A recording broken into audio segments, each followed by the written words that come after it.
നമസ്കാരം. സന്ധ്യാദീപത്തിലേക്ക് എല്ലാ സജ്ജനങ്ങൾക്കും സ്വാഗതം.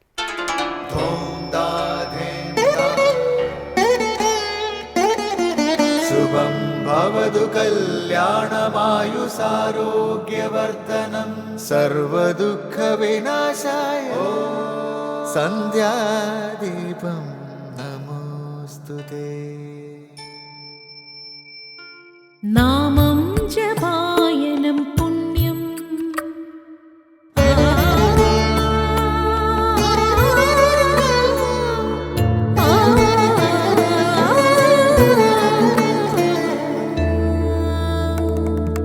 നാമം ജപായനം പുണ്യം നിരുപമദീപാങ്കുരം പോലെ സ്വരശ്രുതിലയവരമതുലം ദീവാങ്കണം മോക്ഷ സംഗീതസാരം നീളും വഴിത്താരയിൽ ജീവതാരം മന്ത്രാലാപം മായാവിൻ നിൻ പ്രസാദം.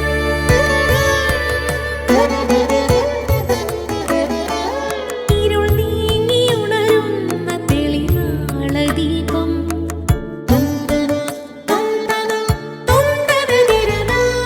ഇരുൾ നീങ്ങിയുണരുന്ന തെളിനാളദീപം പ്രണവാമൃതം ചൊരിയുന്ന ദീപം. ദീപം ദീപം ദീപം ദീപം സന്ധ്യാദീപം.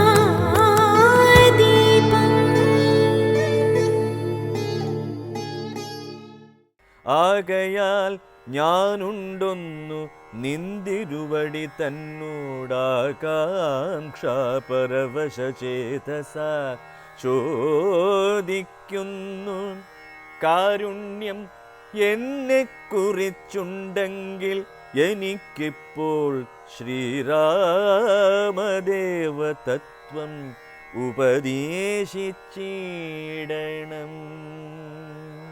തത്വഭേദങ്ങൾ വിജ്ഞാനജ്ഞാനവൈരാഗ്യാദി ഭക്തിലക്ഷണം സാഖ്യയോഗഭേദാദികളും ക്ഷേത്രോപവാസഫലം യാഗാദി കർമ്മഫലം തീർത്ഥസ്നാനാദിഫലം ദാനധർമാദിഫലം വർണ്ണധർമ്മങ്ങൾ പുനരാശ്രമധർമ്മങ്ങളും എന്നിവയെല്ലാം എന്നോടൊന്നൊഴിയാതെ വണ്ണം നിന്തിരുവടി അരുൾ ചെയ്തു കേട്ടതുമൂലം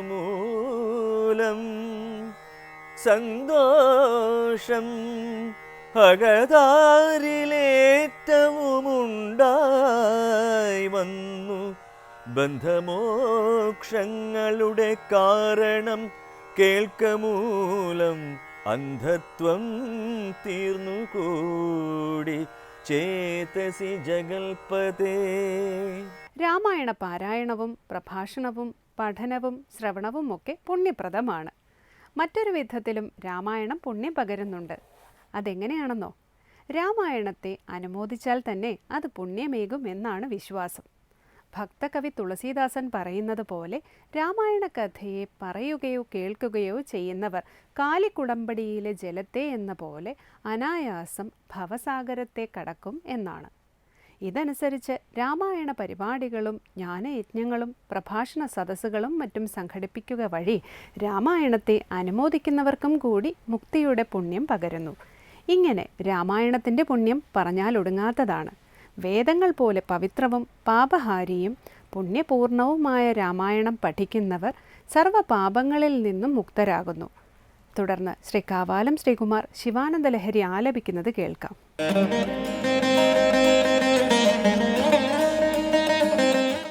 ഗുഹായാം ഗേഹേ വാ ബഹിരപി വനേ വാ ദൃശിഖരേ ജലേ വാ വഹ്നൗ വാ വസതു വസത്തെ കിം വദ ഫലം സദാ യസ്യൈവാന്ത करणमपि शम्भो तव पदे स्थितं चेद्योगोऽसौ स च परमयोगी स च सुखी गुहायां गेहे वा बहिरपि वने वाद्रिशिखरे जले वा वह्नौ वा वसतु वसते किं वद भलं सदा यस्यैवान्तःकरणमपि शम्भो तव पदे स्थितं चेद्योगोऽसौ स च परमयोगी स च सुखी. അടുത്തതായി ശങ്കര സ്തോത്രാമൃതം. ജീവിതത്തിൽ ഒരാളുടെ യോഗ്യത്വവും സുഖിത്വവും എല്ലാം മനസ്സ് ഈശ്വരനിലാണോ എന്നതിനെ അടിസ്ഥാനപ്പെടുത്തിയാണ്, അല്ലാതെ താമസിക്കുന്ന സ്ഥലത്തിൻ്റെ അപേക്ഷയിലല്ല. നിവസിക്കുന്ന സ്ഥാനത്തിന് ഒരു മഹിമയുമില്ല. അതിനെല്ലാം മഹിമ നൽകുന്നത് മനസ്സ് ഈശ്വരനിൽ അർപ്പിതമാണോ എന്നതിലാണ്. ശ്രീ ശങ്കരാചാര്യ രചിച്ച ശിവാനന്ദ ലഹരിയിലെ 12-ാം ശ്ലോകത്തെ വിവരിക്കുന്ന ഈ ഭാഗമാണ് ഇന്ന് ശങ്കര സ്തോത്രാമൃതത്തിൽ സ്വാമി ചിദാനന്ദപുരി വ്യാഖ്യാനിക്കുന്നത്.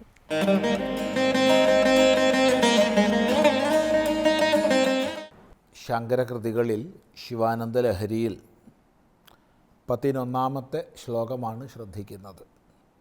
അവിടെ ഒരു മനുഷ്യൻ ബ്രഹ്മചാരിയോ ഗൃഹസ്ഥനോ വാനപ്രസ്ഥനോ സന്യാസിയോ ഇനി മറ്റെന്തെങ്കിലുമോ ആയിക്കൊള്ളട്ടെ, അതുകൊണ്ട് എന്ത്? അതുകൊണ്ട് ദോഷവും ഇല്ല ഗുണവും ഇല്ല. അത് ജീവിതത്തിലെ വ്യത്യസ്ത അവസ്ഥകൾ അല്ലെങ്കിൽ ആലംബമാക്കുന്ന മാർഗങ്ങളെന്നേ ഉള്ളൂ. മനുഷ്യജീവിതത്തിൽ ധന്യത കൃതാർത്ഥത വരുന്നത് മനസ്സ് പരമസത്യത്തിൽ പ്രതിഷ്ഠിതമാണോ എന്നുള്ളതിനനുസൃതമാണ്. അതാണ് യദീയം ഹൃത്പത്മം, യാതൊരാളുടെ ഹൃത്പത്മം, ഹൃദയമാകുന്ന പത്മം, ഹൃദയമാകുന്ന താമര, യദി ഭവദധീനം പശുപതേ, ഹേ പശുപതേ, ഭവാന് അധീനമാണെങ്കിൽ, അങ്ങേക്ക് അധീനമാണ് ഒരാളുടെ ഹൃത്പത്മമെങ്കിൽ, ഹേ ശംഭോ, അല്ലയോ ശംഭോ, തദീയഃ ത്വം ഭവസി, നീ അവൻ്റെതായി തീരുന്നു. നീ അവൻ്റെതായി തീരുന്നു എന്ന് പറഞ്ഞാൽ നീ അവൻ്റെ നാഥനായി, നീ അവൻ്റെ ദാസനായി എല്ലാം തീരുന്നു. ഭക്തൻ തീർത്തും ഈശ്വരനിൽ അർപ്പിതമായ ബുദ്ധിയോടുകൂടി എപ്പോൾ തീരുന്നോ ആ നിമിഷം ഈശ്വരൻ അവൻ്റെ നാഥനുമാണ്, ദാസനുമാണ്. എല്ലായ്പ്പോഴും എല്ലാറ്റിലും നയിക്കുന്ന നാഥനാണ്. അതുപോലെ അവൻ്റെ ക്ഷേമൈശ്വര്യങ്ങളെല്ലാം നോക്കി നടത്തുന്നവനുമാണ്. അനന്യചിത്തന്മാരുടെ യോഗക്ഷേമങ്ങളെ താൻ വഹിക്കുന്നു എന്ന ഗീതാവാക്യം ഈ സന്ദർഭത്തിൽ ചിന്തിക്കുക. തദീയഃ ത്വം ഭവസി, നീ അവൻ്റെതാകുന്നു എന്നല്ല, ഭവഭാരം ച വഹസി, ഭവഭാരത്തെയും നീ വഹിക്കുന്നു. അവൻ്റെ സംസാരവുമായി ബന്ധപ്പെട്ട ഭാരങ്ങളെ, അവൻ്റെ ജീവിത വ്യവഹാരത്തിലുള്ള ഭാരങ്ങളെ മുഴുവൻ ഹേ ഭഗവാനെ നീ വഹിക്കുന്നു. താത്പര്യം ഒരാൾ ബ്രഹ്മചാരിയാണോ ഗൃഹസ്ഥനാണോ വാനപ്രസ്ഥനാണോ സന്യാസിയാണോ എന്ന് നോക്കിയിട്ടല്ല മഹിമ. അതുകൊണ്ട് എന്ത് സംഭവിക്കാൻ? കിം ഭവസിതേന, എന്നാൽ ഹൃദയം ഭഗവാനിലാണോ ഉറച്ചിട്ടുള്ളത്? അതാണ് ചോദ്യം. അങ്ങനെയാണെങ്കിൽ ഭഗവാൻ ആ വ്യക്തിയെ തീർത്തും പരിപാലിക്കുന്നു എന്നല്ല, അവൻ്റെ യോഗക്ഷേമങ്ങളെ മുഴുവൻ വഹിക്കുന്നു. യോഗക്ഷേമം വഹാമ്യഹം, അതാണ് പറയുന്നത്. ഭവഭാരം ച വഹസി, ഭവമെന്നാൽ വീണ്ടും വീണ്ടും ഭവിക്കുന്നത് സംസാരമാണ്. ഈ ഭവത്തിലെ സംസാരത്തിലെ മുഴുവൻ ഭാരങ്ങളും, അവൻ്റെ ഉത്തരവാദിത്തങ്ങൾ, അതിനനുസൃതങ്ങളായ ജീവിത ഭാരങ്ങൾ എല്ലാത്തിനെയും ഭഗവാനെ അങ്ങ് തന്നെ ഭവിക്കുന്നു. അതുകൊണ്ട് ഒരാളുടെ ഹൃദയം ഭഗവാനിൽ അർപ്പിതമാണോ എന്നുള്ളതാണ് മുഖ്യം. അങ്ങനെ ആയാൽ അയാൾ, ആ ഭക്തൻ ധന്യനാകുന്നു എന്ന് താത്പര്യം. തുടർന്ന് 12-ാമത്തെ ശ്ലോകത്തിലേക്ക് പ്രവേശിക്കുകയാണ്. ഗുഹായാം ഗേഹേ വാ ബഹിരപി വനേ വാദ്രിശിഖരേ ജലേ വാ വഹ്നൗ വാ വസതു വസതേ കിം വദ ഫലം സദാ യസ്യൈവാന്തഃകരണമപി ശംഭോ തവ പദേ സ്ഥിതം ചേദ്യോഗോസൗ സ ച പരമയോഗീ സ ച സുഖീ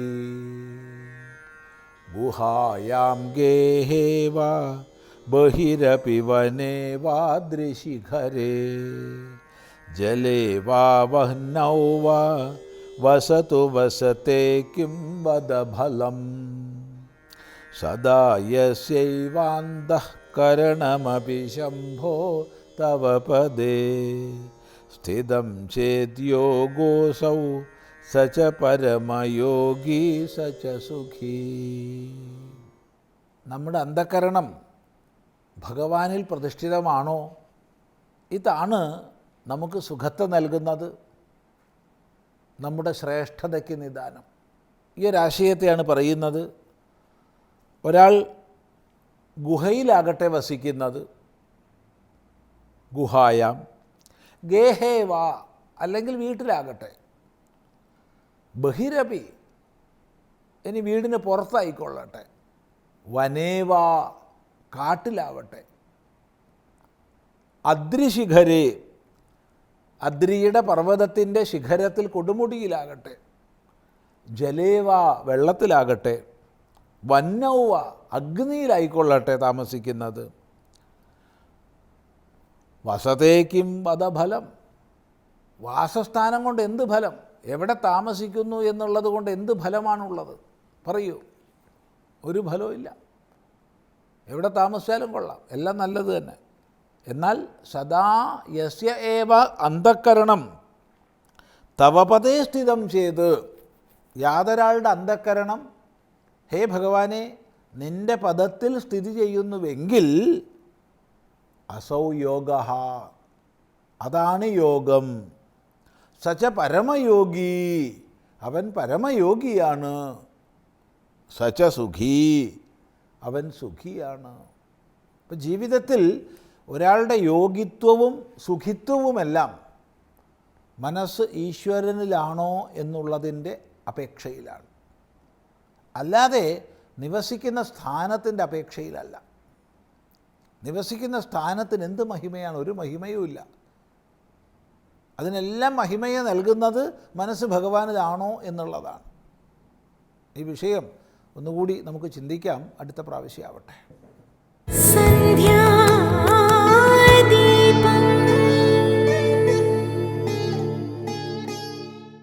അടുത്തതായി സനാതനധർമ്മം. നിരവധി ആളുകളുള്ള കുടുംബത്തേക്കാൾ പ്രശ്നങ്ങളും പ്രതിസന്ധികളും അണുകുടുംബത്തിലാണെന്ന് പറയാം. ഞാനെന്നും എൻ്റേതെന്നുമുള്ള മനോഭാവമാണ് അതിന് കാരണം. മഹാഭാരത യുദ്ധഭൂമിയിലെ യുദ്ധം തന്നെ അഹം ഇതീയം മമ ഇതിയിൽ നിന്നും ഉണ്ടായതാണ്. ഞാൻ എൻ്റെ എന്ന ഭാവം വിട്ടൊഴിയാതെ ഒരിക്കലും ഈശ്വര ഭജനം കൊണ്ട് പ്രയോജനമുണ്ടാകില്ല. ഈ വിഷയം ഭാഗവത കഥയിലൂടെ വിവരിക്കുകയാണ് ഇന്ന് സനാതനധർമ്മത്തിൽ സ്വാമി ബ്രഹ്മസ്വരൂപാനന്ദ.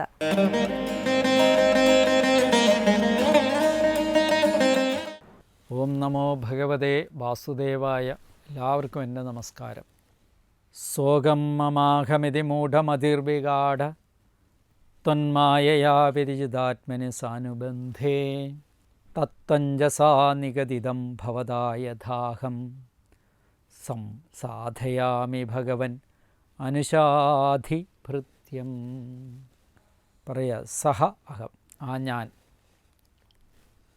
മൂഢമതി മോഹിക്കപ്പെട്ട മനസ്സോടുകൂടിയ, ആരുടെ മനസ്സാണോ മോഹത്തോടു കൂടിയ അങ്ങനെയുള്ള ഞാൻ, മോഹിക്കപ്പെട്ട മനസ്സോടുകൂടിയവനായിട്ട് സാനുബന്ധേ അനുബന്ധത്തോടു കൂടിയതും ത്വന്മായയ അങ്ങയുടെ മായയാൽ വിരജിതാത്മനി ഇങ്ങനെ കൽപ്പിക്കപ്പെട്ടിരിക്കുന്ന ബഹുദേഹത്താൽ, ദേഹത്തിലെ അഹമിതി ഞാനെന്നും മമയിതി എൻ്റേതെന്നുമുള്ള സ്നേഹത്താൽ, മായ കൊണ്ട് അഹമെന്ന് ഞാനെന്ന് ചിന്തിക്കുന്നു, ഇത് എൻ്റേതെന്ന് ഞാനെന്ന് ചിന്തിക്കുന്നു ഉള്ള സ്നേഹത്തെ വിഗാഢ മുങ്ങിയവനായിരിക്കുന്നു. ഈ ലോകത്തെ സകലവിധ പ്രശ്നങ്ങളും എടുത്തു നോക്കിക്കഴിഞ്ഞാൽ അതിൻ്റെ എല്ലാത്തിൻ്റെ ഉത്തരവാദിത്വം ഈ പറഞ്ഞ 2 ശബ്ദങ്ങളിൽ നമുക്ക് ഉറപ്പിക്കാവുന്ന. എന്താണ്? ഒന്ന് അഹമിതി മമയിതി, ഞാനെന്നും എൻ്റേതെന്നുമുള്ള പ്രശ്നം. മഹാഭാരത യുദ്ധഭൂമിയിലെ യുദ്ധം തന്നെ ഞാനെന്നും എൻ്റേതെന്നുള്ള ബുദ്ധി കൊണ്ടുണ്ടായതാണ്. ഈ ലോകത്തിലെ സകല പ്രശ്നങ്ങൾക്കും കാരണം ആരാണ്? ഈ ഞാനെന്നും എൻ്റേതെന്നുള്ള ബുദ്ധിയാണ്. അണുകുടുംബത്തിലായിരിക്കുന്ന അച്ഛനും അമ്മയും മക്കളും നിറഞ്ഞിരിക്കുന്ന കുടുംബത്ത് പോലും വലിയ കുടുംബത്തിൽ നിന്നുള്ള പ്രശ്നങ്ങളെക്കാളും വലിയ പ്രശ്നങ്ങൾ ഉണ്ടാകുന്നതിൻ്റെ കാരണം എന്താ? അവിടെയും നിങ്ങൾ അണുകുടുംബമാണെങ്കിലും അവിടെ ആ കുടുംബത്തിൻ്റെ അണുവിനേക്കാളും വലിയതായിട്ട് സൃഷ്ടിക്കപ്പെട്ടിരിക്കുന്ന ഏത്? ഞാനെന്നും എൻ്റേതെന്നുള്ള ബുദ്ധി. എന്ന് വരെ നിങ്ങളിൽ ഞാനെന്നും എൻ്റേതെന്നുള്ള ബുദ്ധി നിലനിൽക്കുന്നുവോ അന്ന് വരെ നിങ്ങളുടെ ഈശ്വരഭജനത്തിന് യാതൊരുവിധ പ്രയോജനവും ഉണ്ടാകില്ല. പലരും ആ ഒരു സങ്കുചിത ബോധത്തിൽ നിന്നാണ് ഭജനം ചെയ്യുന്നത്. എന്നിട്ട് പറയും സമാധാനം ലഭിക്കുന്നില്ല. എന്തെല്ലാം രോഗങ്ങളുടെ ശയ്യയിൽ കിടക്കുമ്പോൾ, എന്തെല്ലാം രോഗങ്ങൾ കൊണ്ട് മനസ്സ് ഉരുകി വേദനിക്കുമ്പോൾ, ആ വേദനയുടെ നടുത്തളത്തിലും നമ്മളാരും ഉപേക്ഷിക്കുന്നില്ല ഞാനെന്നും എൻ്റേതെന്നുള്ള ബുദ്ധി. കാര്യം എന്താ? എത്രയോ കാലമായി ബാക്കി എല്ലാത്തിനും ഉപേക്ഷിച്ചാലും ഞാനെന്നും എൻ്റേതെന്നുള്ള ബുദ്ധി എന്നിൽ എത്രയോ ദൃഢബന്ധമാക്കി കഴിഞ്ഞു. അതൊരിക്കലും എന്നെ ബന്ധിച്ചു കഴിഞ്ഞിരിക്കുകയാണ്. എത്രയധികം അഴിച്ചാലും അഴിക്കാൻ പറ്റാത്ത കെട്ടുകളായി മാറിക്കഴിഞ്ഞു ഈ ശരീരവും ഞാനുമായിട്ടുള്ള ബന്ധം. അവിടെ മുഴുവൻ ഞാൻ ഏത് കർമ്മം ചെയ്യുമ്പോഴും, ഞാനേത് പ്രവൃത്തി ചെയ്യുമ്പോഴും അവിടെയെല്ലാം ഞാനെന്നും എൻ്റേതെന്നുള്ള ബുദ്ധി വർദ്ധിപ്പിക്കുവാനാണ് ഞാനെന്നും ശ്രമിച്ചിട്ടുള്ളത്. ഒരാളോട് സംസാരിക്കുമ്പോൾ, ഒരു കാര്യം ചെയ്യുമ്പോൾ അവിടെയെല്ലാം ഞാനെന്നും എൻ്റേതെന്നുള്ള ബുദ്ധി വർദ്ധിച്ചുകൊണ്ടേയിരുന്നു. അവിടെയെല്ലാം എന്തായി? ആ കർമ്മത്തിൻ്റെ പരിസമാപ്തിയിൽ ചിലപ്പം നമുക്ക് വലിയൊരു ദുഃഖം വരുന്നു. എന്താ കാരണം?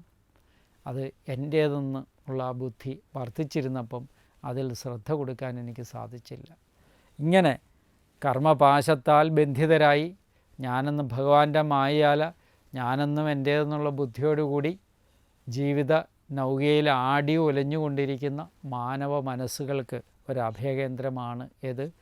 ഭഗവത് ഭക്തി എന്നുള്ള കാര്യമാണ് ഭാഗവതം വെളിപ്പെടുത്തുന്നത്. അത് പറയാണ്, ഭഗവൻ അല്ലയോ ഭഗവാനെ, ഐശ്വര്യാദി എല്ലാം ഉള്ളവനാണ്. ഭഗശബ്ദത്തിൻ്റെ അർത്ഥം മുൻപ് വളരെ വിസ്തരിച്ച് ഞാൻ പറഞ്ഞിട്ടുണ്ട്. ഐശ്വര്യസ് സമഗ്രസ്യ യശസ്സസ് എന്നൊക്കെ പറഞ്ഞ് യശസ് ഐശ്വര്യം തുടങ്ങി 6 ഗുണങ്ങളോട് കൂടിയവനാണ് ഭഗവാൻ. അങ്ങനെയുള്ള ഭഗവാൻ അല്ലയോ ഭഗവാനെ, ഭവത അങ്ങയാൽ നിഗദിതം പറയപ്പെട്ട ഉപദേശിക്കപ്പെട്ടിരിക്കുന്ന, അല്ലയോ ഭഗവാനെ അങ്ങയാൽ ഉപദേശിക്കപ്പെട്ട തത്, ആ ത്യാഗത്തെക്കുറിച്ച് മുൻപ് പറഞ്ഞിരിക്കുന്ന ത്യാഗം, ഉപേക്ഷ വിചാരിക്കണം.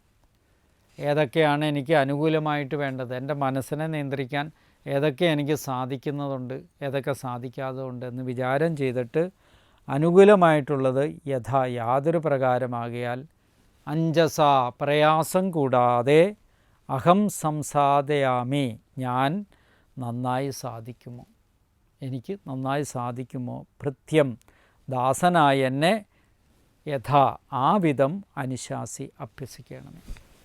അല്ലയോ ഭഗവാനെ, ഞാനെന്നും എൻ്റേതെന്നും ഉള്ള ബുദ്ധിയുള്ള ഈ മന്ദബുദ്ധിയായ എന്നെ ഈ ഇടുങ്ങിയ ചിന്താഗതിയിൽ നിന്ന് അങ്ങൊന്ന് മാറ്റി എന്നെ മോചിപ്പിച്ച് ഈ ദുഃഖത്തിൽ നിന്നൊന്ന് കരകയറ്റി എന്നെ അങ്ങയുടെ ഭൃത്യനായിട്ട്, ഞാനെന്നും എൻ്റേതെന്നുള്ള ബുദ്ധിയില്ലാതെ സമർപ്പണ ബുദ്ധിയോടുകൂടിയവനായിട്ട്, അങ്ങയിൽ സമർപ്പിക്കുന്നവനായിട്ട്, ദാസനായിട്ട് എന്നെ ഒന്ന് അഭ്യസിപ്പിക്കണമേ എന്നാണ് ഇവിടെ പ്രാർത്ഥിപ്പിക്കുന്നത്. ഭാഗവതത്തിൻ്റെ മഹത്തായൊരു തത്വത്തെ ഭഗവാൻ ഇവിടെ വെളിപ്പെടുത്തിയിരിക്കുന്നു. ഉപേക്ഷിക്കുക, ഭക്തനാണെങ്കിൽ എല്ലാം ഭഗവാനിൽ സമർപ്പിക്കുക. ഞാനെന്നും എൻ്റേതെന്നുള്ള ബുദ്ധി ഒരു കലഹത്തിന് ഇടവരുത്തുന്നെങ്കിൽ അത് മാറ്റിക്കളയുക. അസുരാദികളെല്ലാം ആ കലഹം കൊണ്ട് സ്വയം നശിച്ചവരല്ലേ, അതുകൊണ്ട് എനിക്കത് വേണ്ട, ഞാൻ അസുരന്മാരല്ല സജ്ജനമാണെന്ന് വിചാരിച്ചുകൊണ്ട് അതിനെ ത്യജിച്ച് ഭഗവത് അർപ്പണ ബുദ്ധിയോടുകൂടി ഭഗവത് പതനം ചെയ്യാൻ ഓരോ മനസ്സിനും കഴിയണം, മാനവ ഹൃദയങ്ങൾക്കും കഴിയണം. അവിടെയാണ് ജീവിത വിജയം, അവിടെയാണ് ശാന്തി, അവിടെയാണ് സർവ്വ ഐശ്വര്യങ്ങളുടെയും നിദാനമായിരിക്കുന്ന ഭഗവാൻ വസിക്കുന്നിടം. അതുകൊണ്ട് എല്ലാവർക്കും ആ ഭഗവത് വസിക്കുന്നിടം ഐശ്വര്യപൂർണമായി തീരട്ടെ. നമസ്കാരം.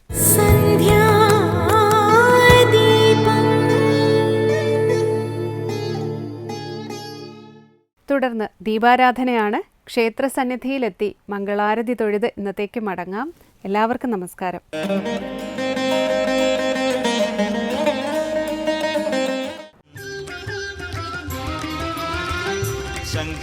ശങ്കരാഭരണം സങ്കടവാരണോ സന്തതം വെട്ടിക്കോട്ടം ബലവാസിനം അംബുജനാഭനം സർവചരാചരവും ഇമ്പമായി വാഴുന്ന ബ്രഹ്മശയ്യാതലം അംബുജനാഭനം പ്രാതസ്മരാമി.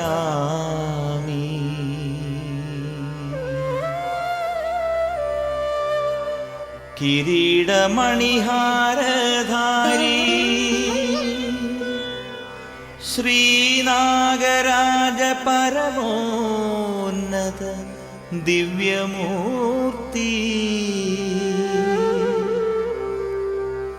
ഹസ്തം വരാഭയാനുഗ്രഹ മുദ്രിതാഭം